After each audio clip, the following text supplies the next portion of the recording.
Kung titignan mo yung pupuntahan, di ba parang malayo? Pero pag lilingunin mo yung pinanggagalingan, malayo ka na. Hindi mo malalaman kung hindi ka susuko. Ang buhay ay isang malaking sugal. Kung lagi kang takot sumugali sa isang bagay dahil takot kang mawalan, mauubos lang kung anong meron ka. Kung hindi ka mawawalan, hindi ka rin magkakaroon. Kung ano man ang mga desisyon mo ngayon, yun ang magiging buhay mo bukas. Lakasan mo lang yung loob mo dahil ang mundong to, aapakan lang ang mga mahihina. Ibangon mo palagi ang sarili mo. Balang araw, magugulat ka na lang na ang layo na pala ng narating mo. Kahit mabagal ang progress, basta may usad at kumikilos ka, okay na yan. Wala tayong magagawa. Ganyan talaga ang proseso ng buhay. Lahat tayo nakakaranas ng hirap. Hindi natin alam kung hanggang kailan tayo dito sa mundo. Kaya mas piliin mo maging mabuting tao. Ang pinakayaman na maituturing natin sa sarili ay ang ating mga pangarap. Kapag handa ka maabutin yung mga pangarap mo, hindi ka maghihirap.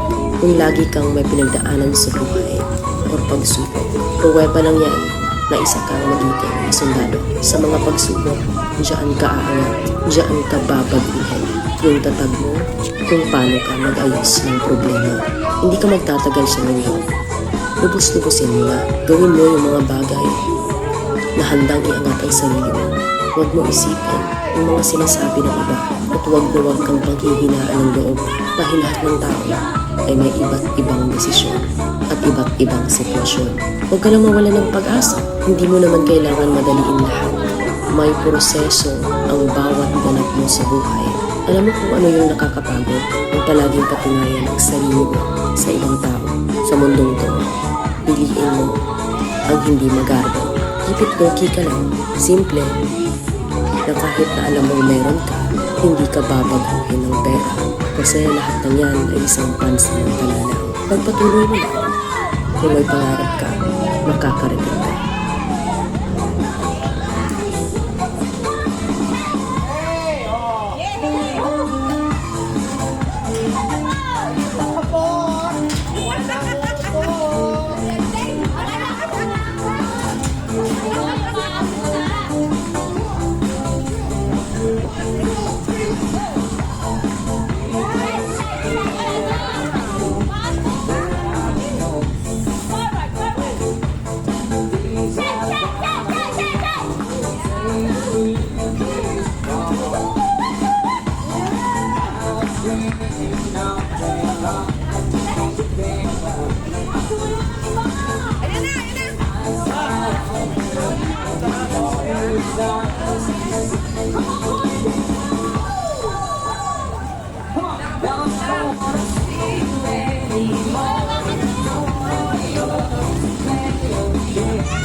Thank you.